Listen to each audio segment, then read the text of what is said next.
意思。这样拉着一整车草料的半挂货车，就这么水灵灵的躺沟里了。也不知道是车困了还是司机困了，也有可能是司机不想开了，受气了，直接就找了这么一个风水宝地，把车停沟里面了。看这样子，车头在沟里，身子在马路上，得亏的车身长，怎么办呢？就这么一直睡沟里也不是个办法，对吧？万一这车在要是感冒，那不就是雪上加霜？这就找来了本地的专业救援团队，神医组合展开救援。当然，救援不是免费的，毕竟这么多人搬运草料也是要给工钱的，一个人200卢比的茶水钱还是要给到位的。草料搬运完以后，接下来就开始救援这辆车了，请来了一辆起重车，打算把这车给吊起来。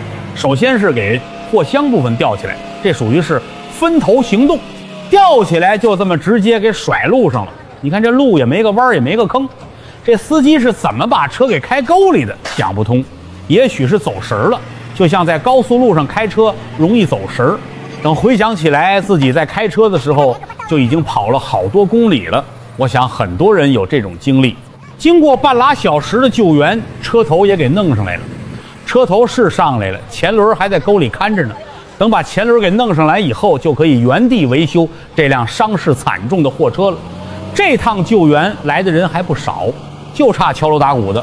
司机也不知道跑哪儿去了，有可能去医院了，也有可能已经上山了。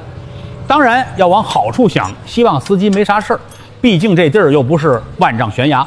既然全部弄上来了，咱们就开始维修吧，看看是怎么操作的。